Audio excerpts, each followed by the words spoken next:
Got a little bit of a package today.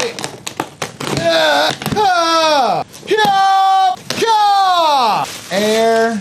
Oh, what's this? Little box from our friends at Teenage Engineering. This is known as the OP-1. Oh, it's weird looking. Delicately remove this. Hey, all right. Oh, hey.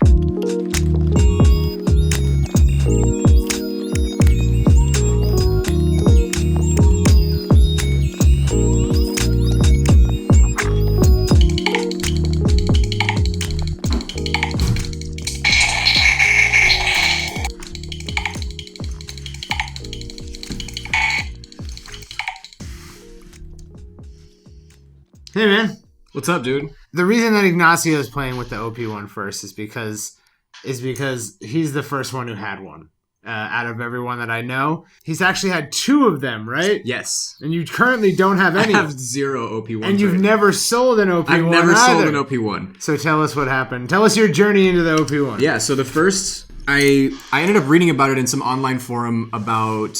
2 or 3 months after I had graduated college, and I think me discovering the OP-1 was sort of the beginnings of my obsession with like user interface design and digital. And this thing was so beautiful in a way that I had never really seen before. It had kind of like all of the streamlined coolness of like a Mac computer, but it was really colorful and it looked very friendly. A few years down the line, I ended up saving up a bunch of money. I put one on layaway at Guitar Center, slave away over, the next couple of months, finally pay it off, get it. It's amazing. To this day, I don't know who exactly did it, but I'm fairly certain. I think we know who did it. Yeah, it was, someone stole it, someone stole it, which sucked. A couple of years later, I get enough money to buy one again, and I purchase it through a friend that was working at Guitar Center at the time, get it for, a bit of a discount, which was nice. How much did it cost you? I think how much? $560, which is... Is Kenny the friend at Guitar Center? It's Kenny. He thinks someone at Guitar Center is going to watch the video and be like, wait a minute, Kenny Kaminsky?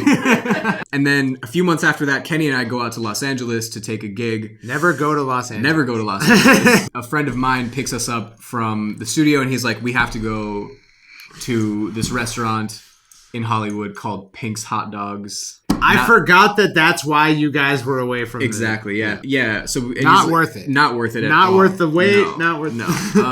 But yeah, we go and leave our bags in my friend's car. Terrible decision. Bad idea. Dude. Someone broke into his car and the 6 cars surrounding his car and stole everything. You were in a cluster of 7 cars. Yes. That were robbed. Yeah. Your OP-1 and a lot of your session files for the stuff. Yeah, my computer, my hard on. drive, my headphones, my backpack, all of it. Kenny's computer, hard drive, headphones, backpack. I mean, it's funny, like the OP-1's presence in my life. It's sort of like we'll come in for a few months and be like, all right, dude, let's get to it. And then it'll just disappear. And at this point, I'm like, all right, if I buy a 3rd one and it gets stolen, it's like, all right, cool. Well, I'll see you the 4th time around. Clearly, yeah. I wonder how you open it. Is it this thing? How do I open it? Pull the tab. And then it slides. It's pretty cool. You've got like different knobs and stuff. And an antenna. There's a rubber band. Oh. So it keeps it in one position. I remember this.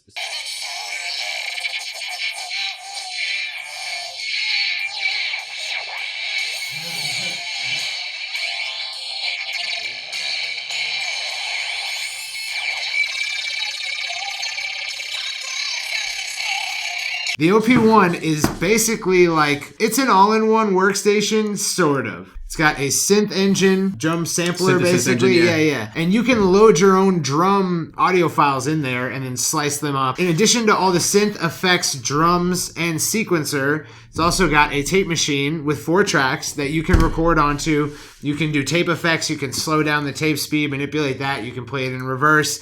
You can chop tape and lift it and and then put it back down. A lot of people out there on the internet seem to be using it as if they're to be limited by like just in that. Yeah, 100%. As you were showing me this morning, you'd be better suited to just not even worry about any of that shit. Right? Yeah, definitely. So I think that people are very drawn to the idea of using the tape machine to create these full tracks and sort of like, you know, recording multiple tracks or recording multiple instruments and parts onto one track and building these like nice, lush, full arrangements. And I do think that's very impressive. Just like any other piece of equipment, any other type of synth, any other type of drum machine, I think you really get the most out of this thing when you take it out of this standalone element and you combine it with something like even just the basic functions of Ableton and the basic functions of a DAW. What I found to be so like confusing about it was that people were very drawn to the idea of like making full songs on the OP-1.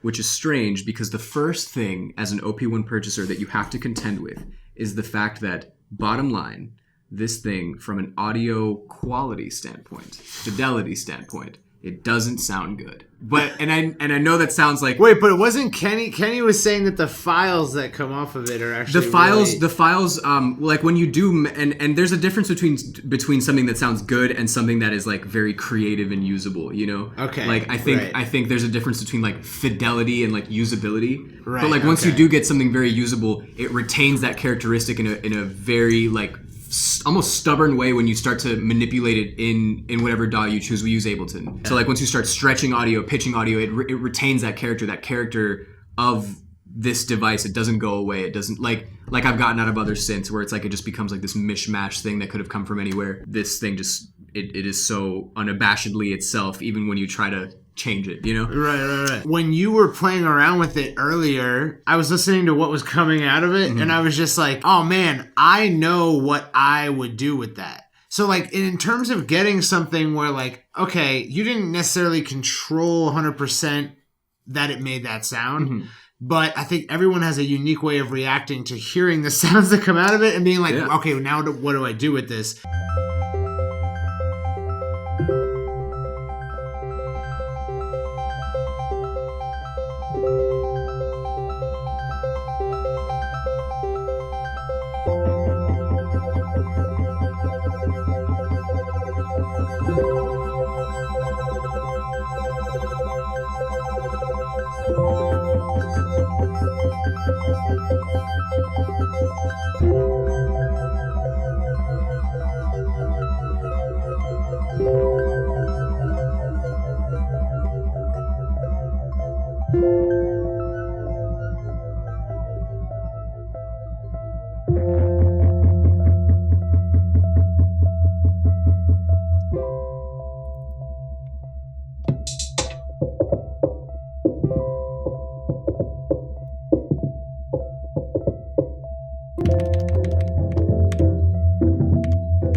The sequencers in combination with the effects that this thing has to offer, I think yield some of the most fascinating outcomes. Just things that that you wouldn't really think to synthesize, and if you did, I don't really know how you would go about it without it taking a lot of time. So one of the quickest ways that I sort of know how to do it, I'll do kind of like a quick overview. You know what? Let's get that rigged up for audio, and then I'll just leave you in the frame. All right, cool. So one of my favorite ways to get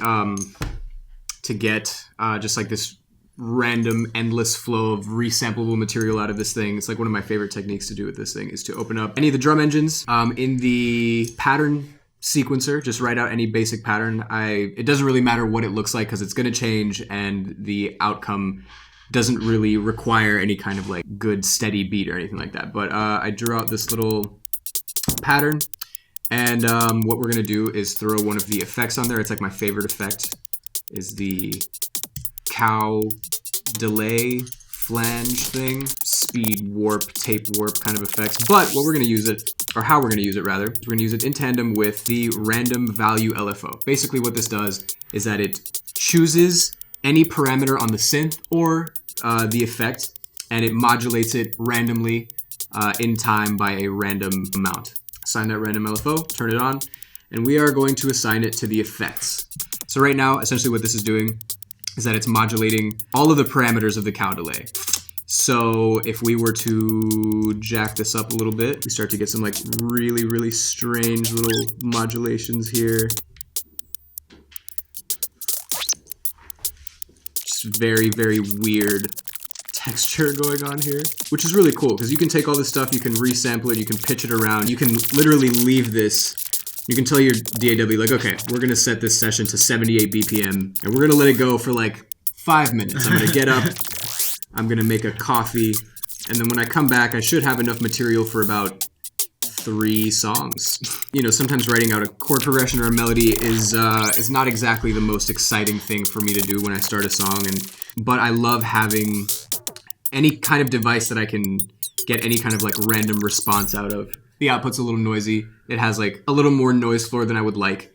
And if you try to use this thing in like a practical way where you're like, all right, cool, like I want like a really good like pad sound out of this. Chances are there's other things out there that can make better pads, you know, but that's not really the point. When this thing is being used in a realm where, you know, it might be believed, then it falls short. It's obvious that it's a toy. 100%. But when you push it beyond the realm of belief, it starts to get like just really crazy. But yeah, it's a really fun device to kind of like get lost and explore like all of the, that's so cool, all the different things that it's like capable of doing. It definitely has like a very fascinating attitude about it that I've yet to experience in any other piece of hardware or digital plugin. Last night, I saw this video by Veritasium where he breaks down bifurcation patterns and the Feigenbaum constant, and it just talks about how with some initial conditions, you can get infinite randomness. 100%. And I think that really speaks to what this thing does. It does, man. I guess we're going to make some stuff with the OP-1 incoming. So I'm very excited to make a lot of dope stuff with this. I'm excited too, man.